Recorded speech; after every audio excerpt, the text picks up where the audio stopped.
Hi everyone. आज हम चर्चा करेंगे कक्षा 9 की पूरक पाठ्य पुस्तक संचयन से मेरा छोटा सा निजी पुस्तकालय। इसके लेखक हैं धर्मवीर भारती। यह कहानी उनकी आत्मकथा का एक छोटा सा अंश है। हिंदी साहित्य के प्रसिद्ध हस्ताक्षर धर्मवीर भारती आधुनिक हिंदी साहित्य के प्रमुख लेखक, कवि, नाटककार और सामाजिक विचारक थे। उन्होंने उपन्यास, कहानी, नाटक, निबंध, कविता आदि विधाओं में साहित्य का सृजन किया है। उनकी प्रसिद्ध रचनाएं हैं गुनाहों का देवता, ठंडा लोहा, कनुप्रिया, सांस की कलम से और सूरज का सातवां घोड़ा। उनकी भाषा सहज सरल है। इस कहानी में उन्होंने हिंदी के साथ साथ अंग्रेजी शब्दों का प्रयोग प्रचुर मात्रा में किया है। प्रस्तुत आत्मकथात्मक अंश में लेखक ने पुस्तकों के प्रति अपने प्रेम और लगाव को अभिव्यक्त किया है। लेखक के घर इतनी पुस्तकें और पत्रिकाएं आती थी कि उन्हें बचपन से ही पुस्तकें पढ़ने का शौक लग जाता है। लेखक के पास अपना एक छोटा सा पुस्तकालय भी था। इस पाठ के अध्ययन से पाठकों को विभिन्न विषयों की पुस्तकों को पढ़ने तथा उन्हें सहेज कर रखने के लिए प्रेरित किया गया है।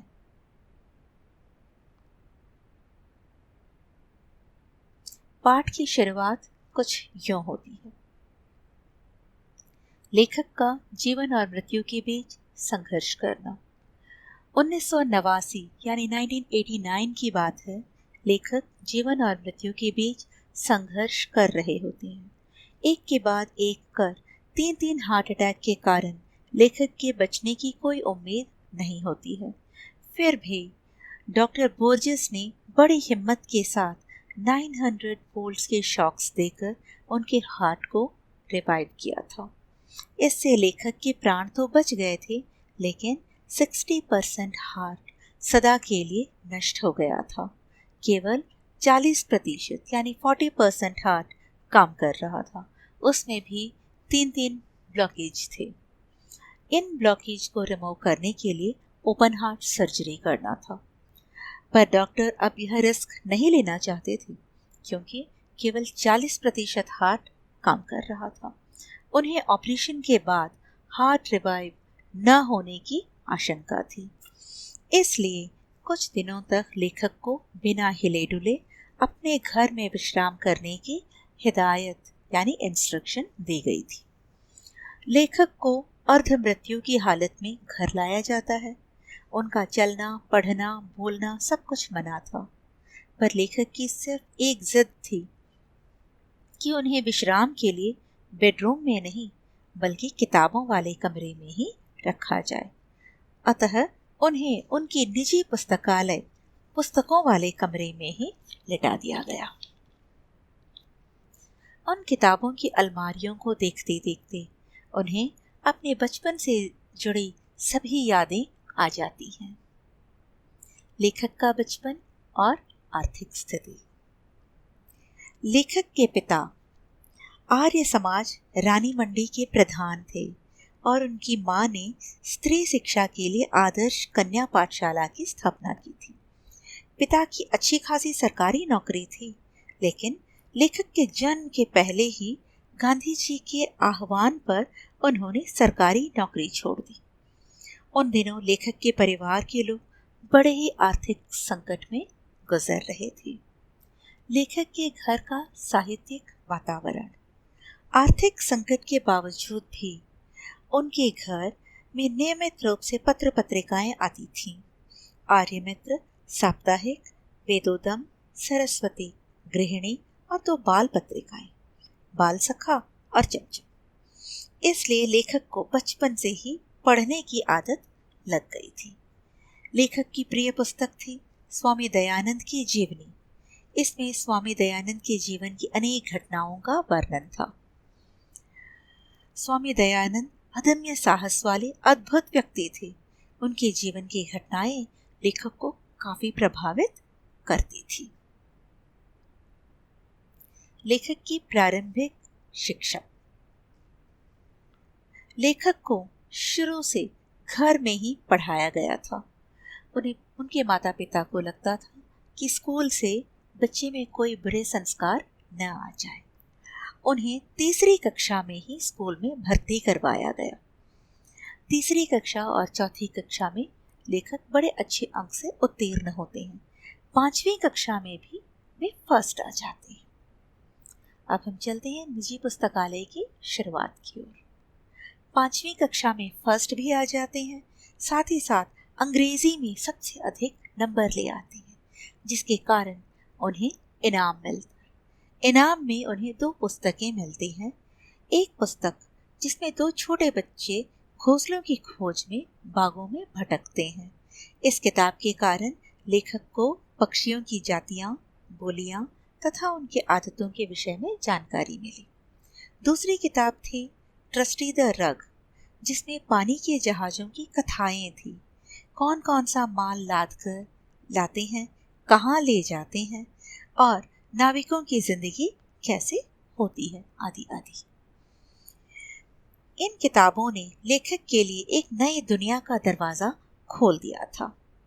लेखक के पिता ने अपने अलमारी का एक खाना यानी एक शेल्फ को खाली किया और दोनों किताबों को वहां रखते हुए उनसे कहते हैं कि आज से यह खाना यानी यह शेल्फ तुम्हारी अपनी किताबों का है, यह तुम्हारी अपनी लाइब्रेरी है। इस प्रकार लेखक की निजी पुस्तकालय की शुरुआत होती है। धीरे धीरे इसका विस्तार होता जाता है। चलिए, अपनी लाइब्रेरी के लिए अपने पैसे से प्रथम पुस्तक की खरीद। लेखक के पिता की मृत्यु के बाद उन पर आर्थिक संकट और भी बढ़ जाता है। लेखक सेकेंड हैंड पुस्तक लेकर ही पढ़ाई करते थे। एक बार इंटरमीडिएट पास करने के बाद अपनी पुस्तकों को बेचकर वे बीए के लिए सेकेंड हैंड पुस्तकें खरीद रहे थे।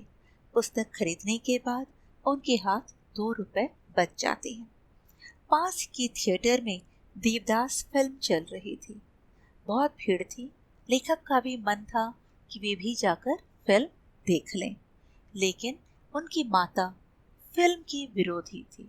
उन्हें लगता था कि बच्चे छात्र जीवन में फिल्म देखा न करें, तो लेखक चुपचाप घर वापस आ जाते हैं। लेकिन गाने के एक बोल देवदास फिल्म की म्यूजिक का एक बोल गुनगुनाते रहते हैं, जैसे दुख के दिन अब बीतत नहीं। माँ ने सुना तो उन्होंने उनसे कह दिया कि अरे बाबा, जरूर बीत जाएंगे, तुम्हारे पास भी अच्छे दिन आ जाएंगे। फिर उन्हें पता चलता है कि ये तो मूवी के बोल हैं। तो माँ उनसे कहती है कि भारती, अब तुम जाकर देवदास देख कर आ जाओ, फिल्म देख लेना। तो देवदास देखने की खुशी में लेखक अपनी माता के पास बताते हैं कि उनके पास पुरानी किताबें खरीदने के बाद 2 रुपए अब भी बाकी हैं। तो वे पैसे लेकर सिनेमा देखने के लिए चल पड़ते हैं। वहां जाते ही थिएटर के बाहर ही किताबों का स्टॉल लगा था, जहां पर उन्होंने देखा कि देवदास की एक किताब रखी थी। उन्होंने सोचा किस लिए इतने पैसे सिनेमा देखने में खर्च करें, तो वे देवदास की पुस्तक 10 आने में खरीद लेते हैं। खरीद कर घर वापस आते हैं और बाकी के पैसे माँ के हाथ दे देते हैं। यह देखकर माँ की आंखों में आंसू आ जाते हैं। लेकिन लेखक बड़े ही खुश थे, बहुत ही प्रसन्न थे कि उन्होंने अपने पैसों से अपनी लाइब्रेरी के लिए पहली पुस्तक की खरीद की है। अब चलते हैं लेखक का पुस्तक संकलन। आज लेखक के पास पुस्तकों के संकलन में विभिन्न विषयों पर अनेक लेखकों की हजारों पुस्तकें हैं, जिनमें हिंदी और अंग्रेजी के उपन्यास, नाटक, कथा संकलन, जीवनियाँ, संस्मरण, इतिहास, कला, पुरातत्व, राजनीति आदि आदि की पुस्तकें हैं। लेखक इन सभी पुस्तकों के बीच स्वयं को भरा भरा यानी कंप्लीट महसूस करते हैं। ऑपरेशन के बाद लेखक से मिलने मराठी के एक वरिष्ठ कवि विंदा करंदीकर आए थे।